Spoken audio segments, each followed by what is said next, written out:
The evening of January 2nd, 2020, emergency services responded to a house fire outside of Bismarck, North Dakota. Inside, they found 42-year-old Chad Entzel dead from an apparent suicide.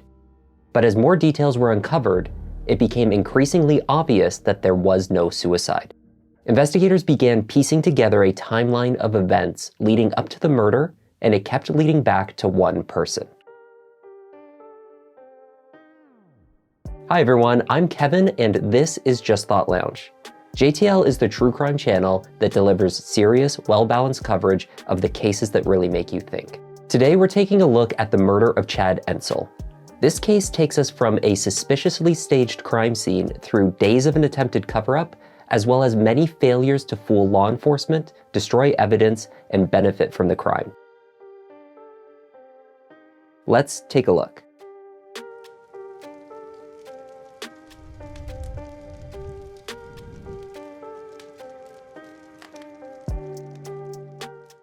It was Christmas time for the Entzel family in Bismarck, North Dakota, where they lived in late 2019.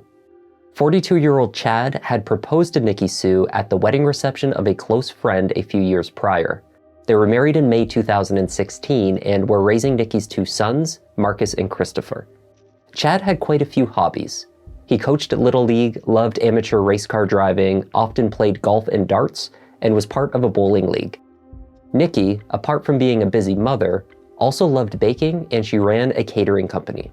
The Entzels rented a house outside of Bismarck, which is in Burleigh County.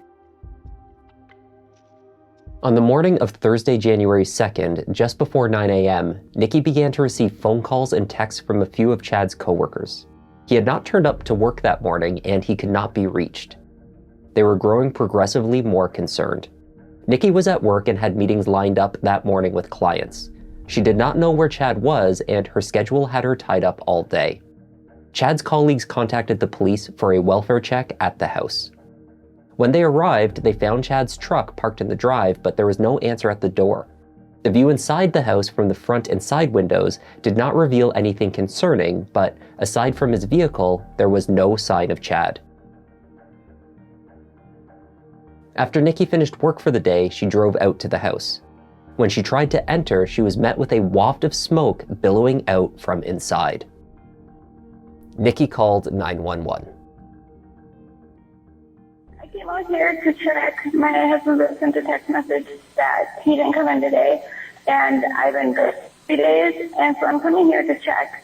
And I walk in, I open the door, and I walk in, and the house is smoky. I can't get in the door.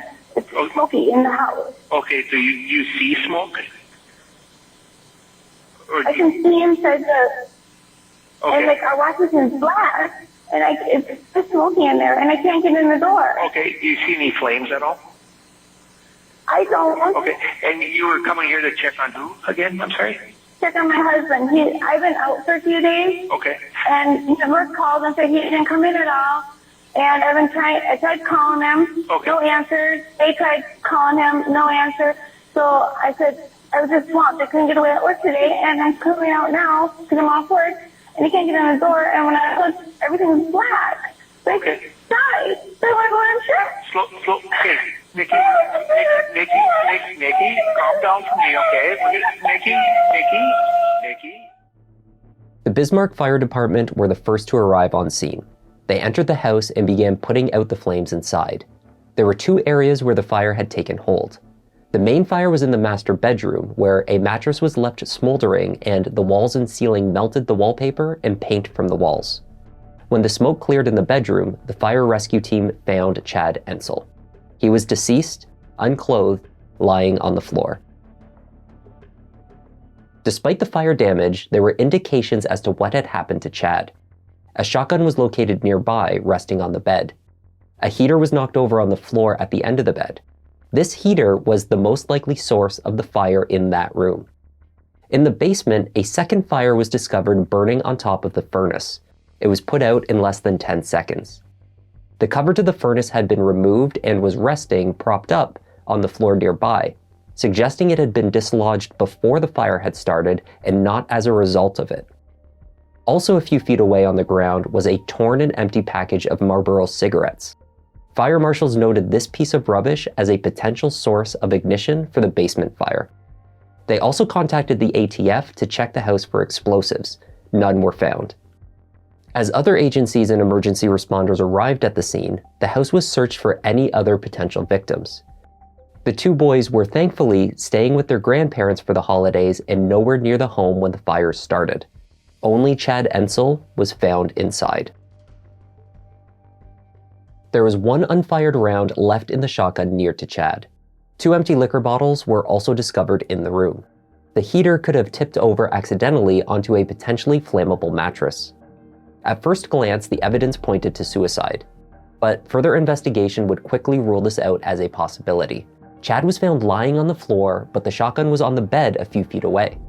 And an autopsy would reveal not 1, but 2 gunshot wounds, an impossibility if they were self-inflicted. This meant that the round that remained in the gun had to have been loaded after Chad was shot. The only reason to do so would be if the shooter intended to trick investigators into believing the death was a suicide.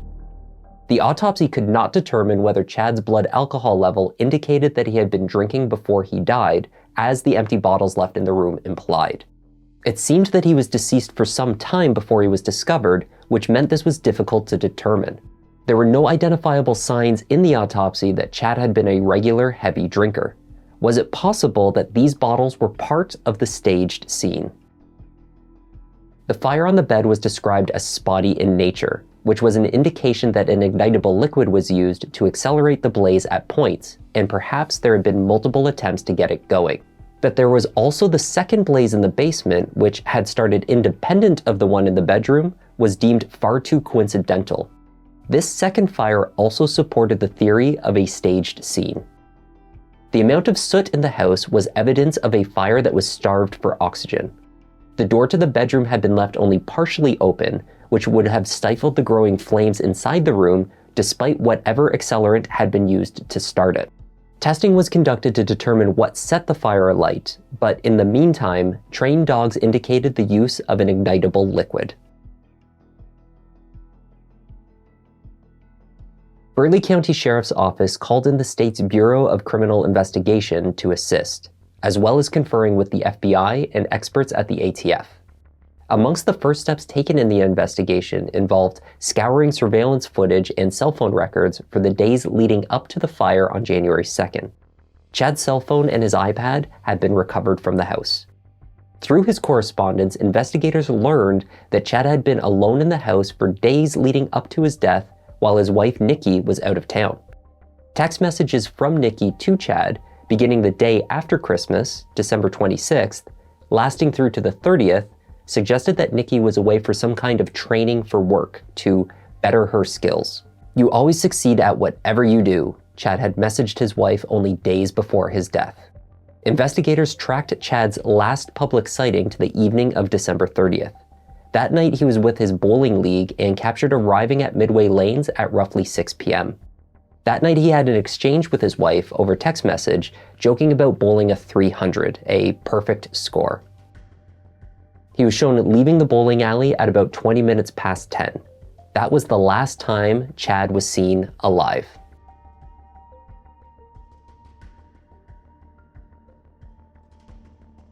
The Entzel's rental house was equipped with a security system, including surveillance cameras and door sensors. An activity log for the system could also be accessed, which showed the account activity as well as any recordings made by the cameras. At 10:50 p.m. on December 30th, roughly the time when Chad should have been captured by the cameras returning home from the bowling alley, the camera recording was corrupted and the footage was unwatchable. However, sensors showed the garage door opening and the system disarming at that time. Chad must have returned home. There was no indication that he left the house at any time after this.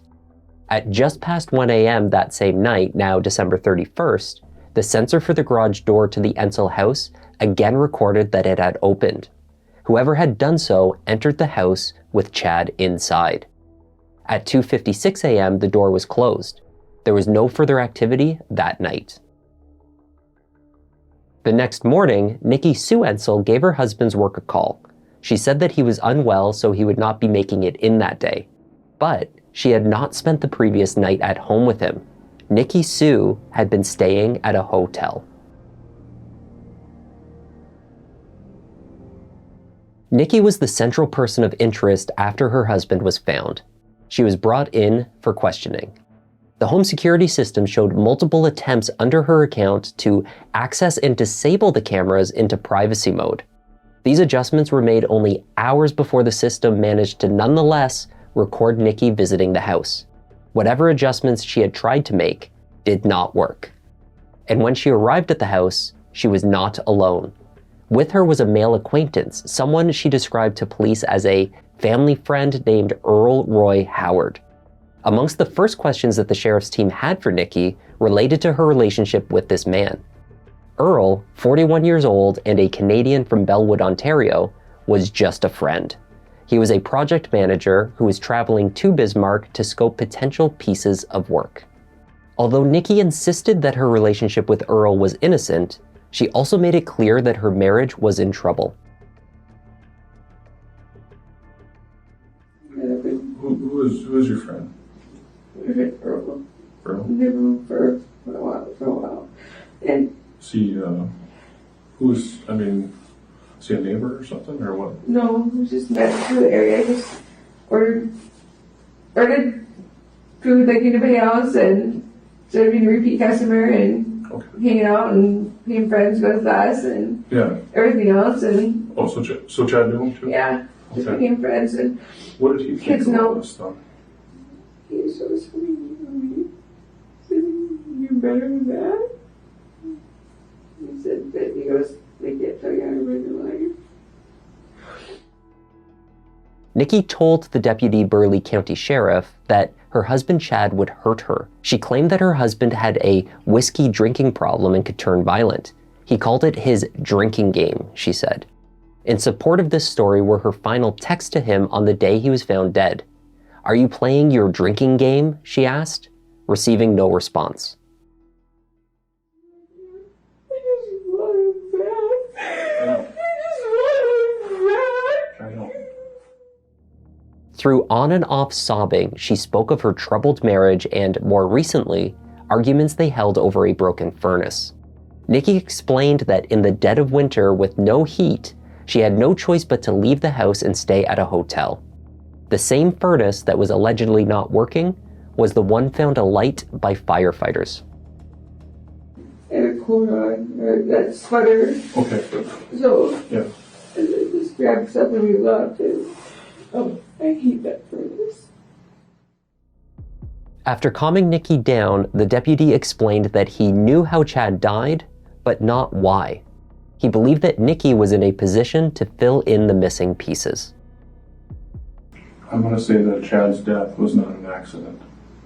What?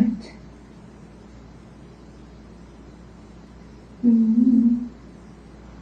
Based off of all of the information that I've gathered, Chad's death was not an accident.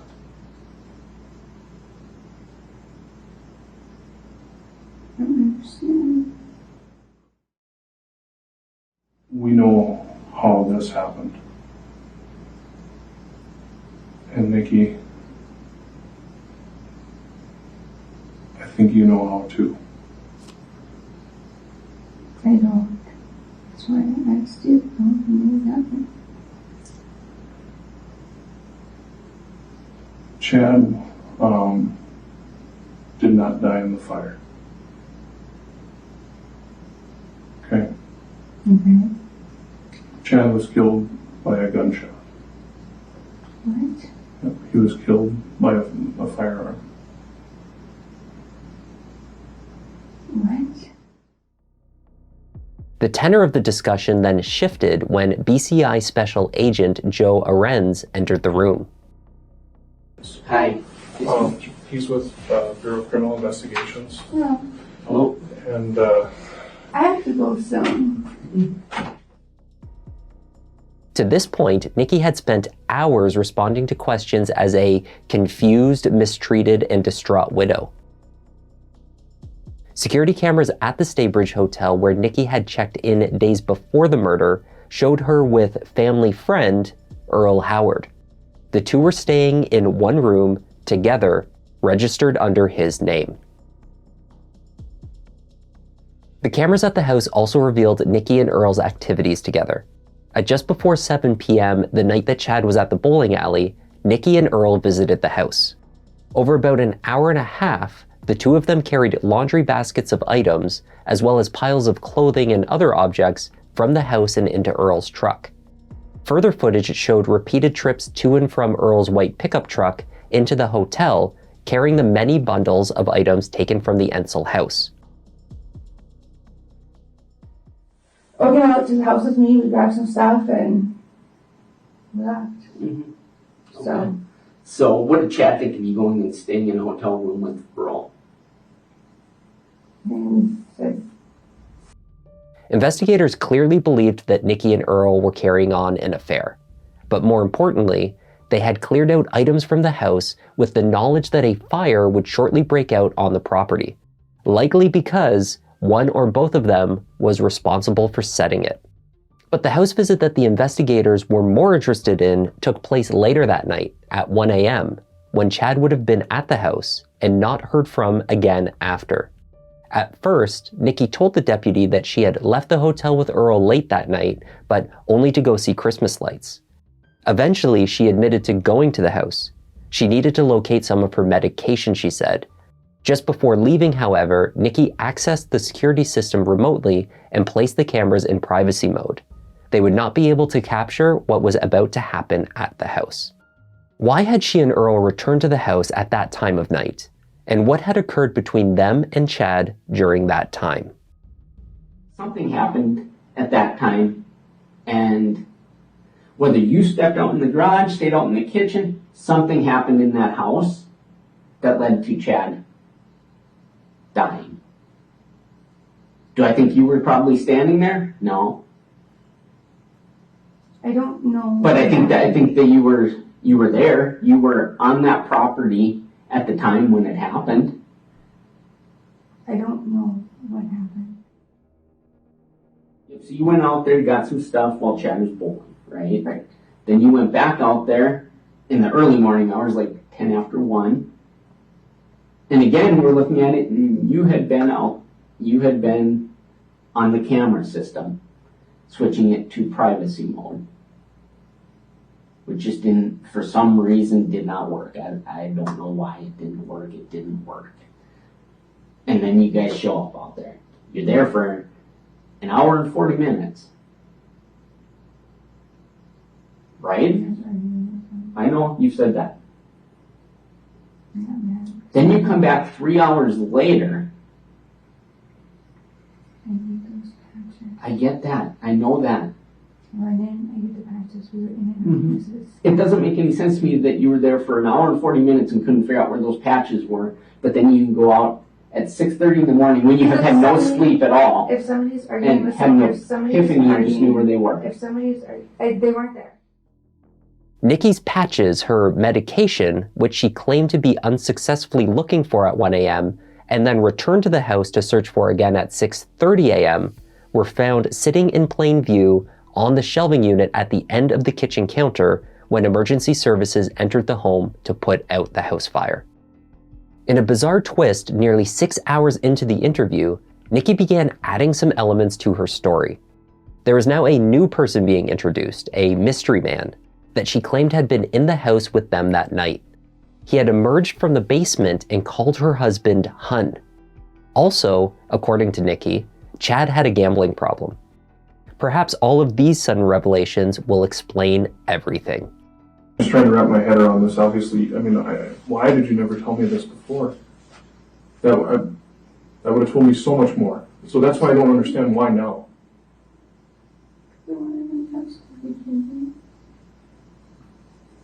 There is, I understand dignity, but there's nothing dignity about what happened to Chad. But that's what I want you to have dignity too. I know Chad's with gambling. Chad, deep in debt with gambling. What? Gambling. That was another thing. Why didn't you tell me that? I don't know where no gambles at. Then nobody's doing gambling. Nikki, this isn't making sense to me. How would you know this guy? How would you not mention that he was there? Where? At the races. She described the mystery man, and with the assistance of her interviewers, she attempted to gauge the man's height.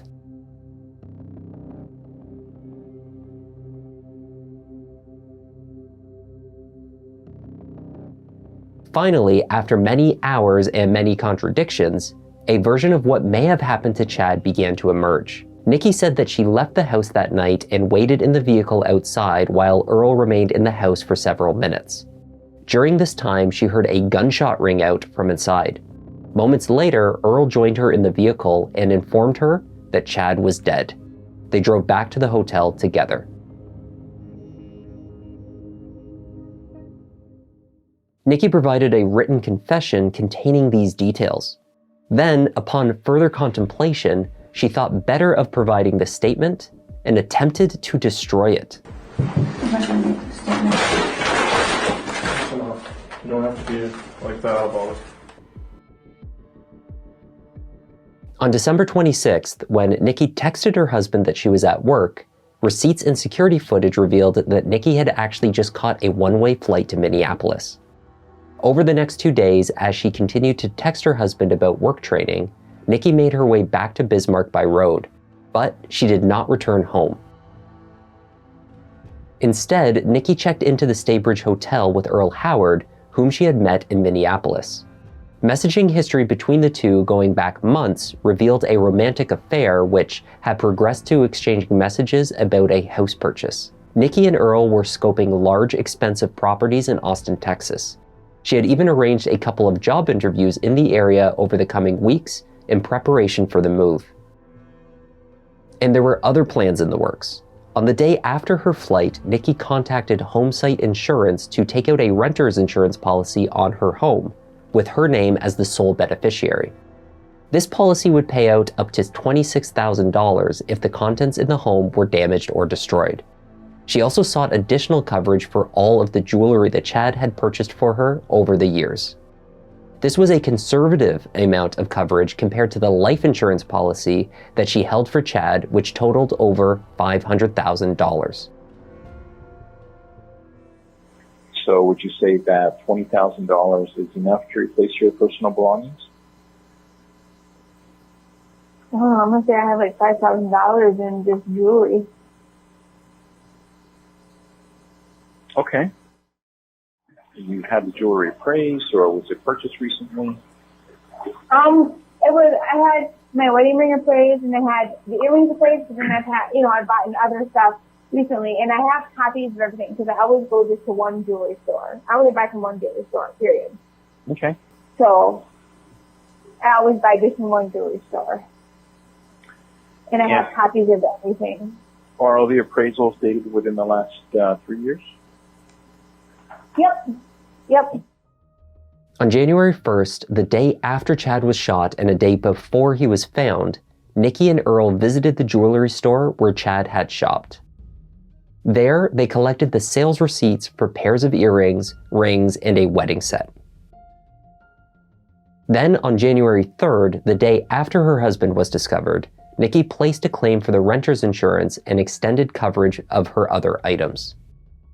A few days after that, she contacted Chad's employer to inquire about potential payouts from them, as well as placing her claim for the life insurance money. Nikki Sue Entzel was arrested on January 7th and charged with conspiracy to commit murder, conspiracy to commit arson, and conspiracy to tamper with physical evidence. Earl Howard was also arrested on the same charges, 2 days later, in Michigan, at the US-Canada border, as he attempted to drive home to Bellwood, a small town about 100 kilometers west of Toronto. Neither Nikki nor Earl was charged with murder because ballistic experts were unable to determine which one of them had pulled the trigger. There were a series of delays bringing the case to trial.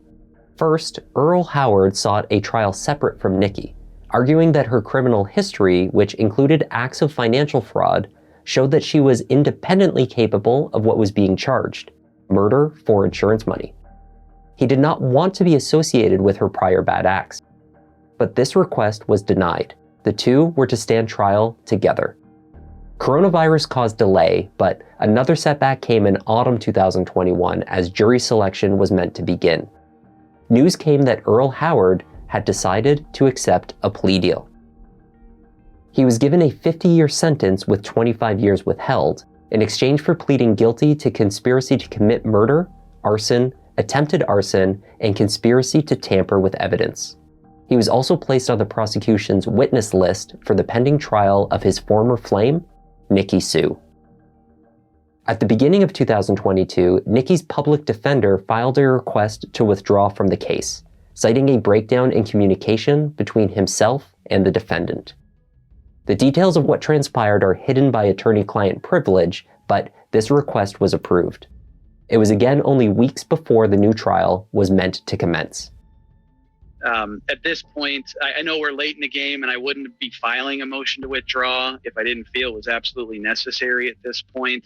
But there's been a breakdown in the attorney-client relationship at this point, which I believe leaves me no option but to withdraw. It was late September 2022 before another date was set. This time, the trial began in earnest.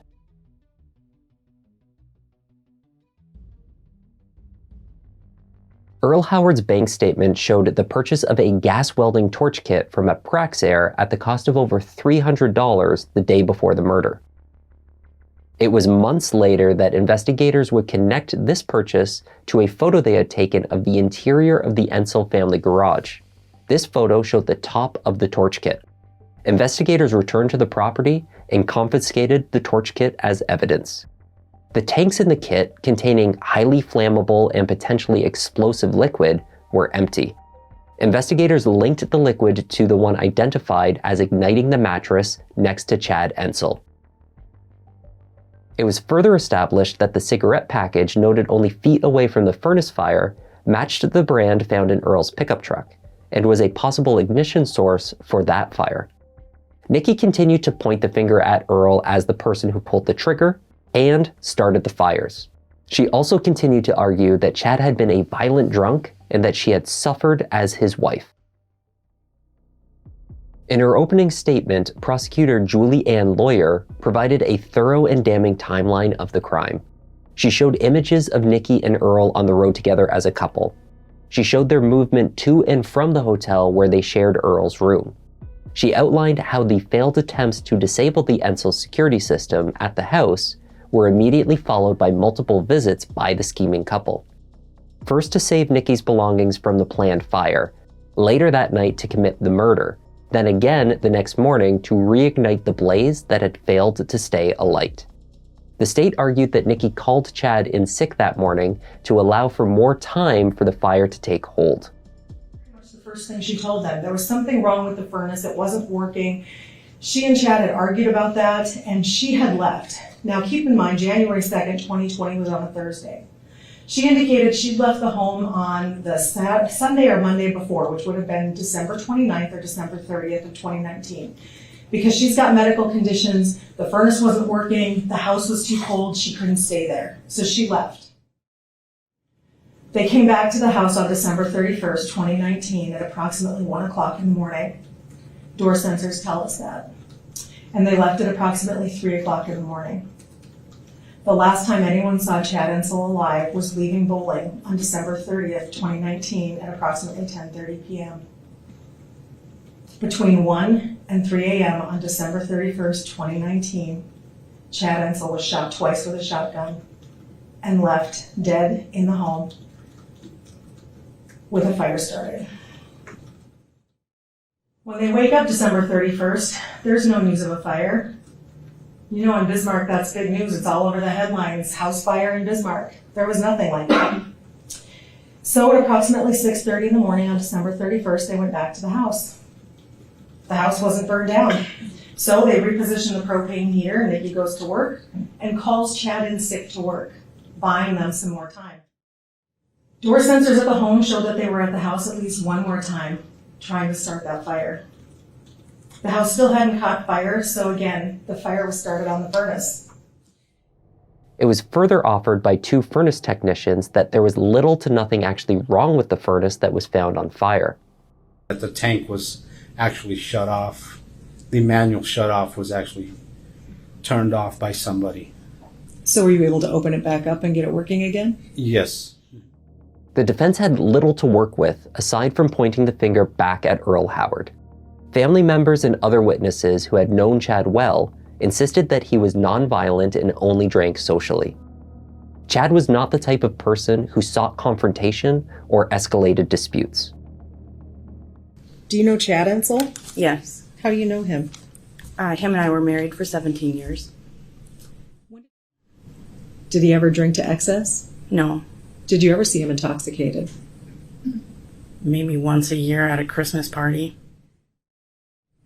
Did you ever see him get violent when he drank? No. Did you ever see him violent at all? No. You really haven't seen him in 5 years, right? Correct. Yeah. Married to him for 17. Yeah. Mm-hmm. People can change in 5 years. Maybe. I don't believe to that extent. No further questions, Your Honor. Nikki Sue did not take the stand. If she had, her past criminal history, which was never introduced, would have come out in court. The defense deferred their opening statement and called no witnesses. In his closing argument, defense attorney Thomas Glass put forward one central contention. There were 2 individuals charged with conspiring to murder Chad Entzel and set the house on fire.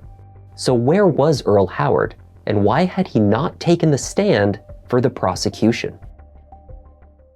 It's just interesting that he's not here. Why? Where he's going to say there was no plan to murder Chad? I don't know. All we do know is that during the interview, he tells law enforcement that Earl stated to her, the less you know, the better. That doesn't sound like a plan or an agreement to me. It is possible that the state deemed Earl Howard's testimony against his ex-lover as unnecessary, and the question of who actually pulled the trigger introduced some ambiguity. But the state had built a strong and detailed timeline based on cell phone data, security camera footage, sensors, insurance policies, and Nikki Sue's own lies to law enforcement. During her grief period, remember how she's crying, Sergeant Silbernagel, and reaching out to him and looking for comfort and saying how much she misses Chad and she just wants him back. Remember the horribly abusive alcoholic husband that she doesn't want to be around, that she avoids home for. She just misses him and wants him back so bad. On January 4th, 2 days after he's found deceased at 11:42 p.m., Nikki forwards an email to Earl about houses she received that are for sale. The plan consisted of shooting Chad, starting the house on fire to destroy any evidence, to collect on the insurance, and to stage the scene and remove evidence to make it look like a suicide. So that 1, the evidence would be destroyed and law enforcement wouldn't know what happened, and 2, so that they could live happily ever after in Texas. They called 44 witnesses in total. It took the jury about 2 hours to return a verdict on all counts. As to the charge of conspiracy to commit murder, we find the defendant Nikki Sue Melissa Entzel guilty.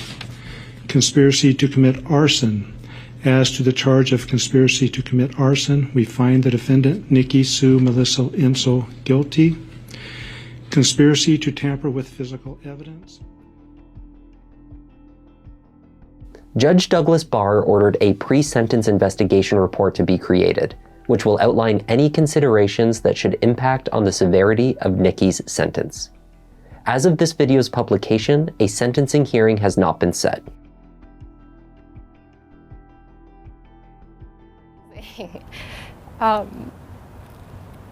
Very kind, didn't have a bad word to say about anybody, always willing to give a helping hand.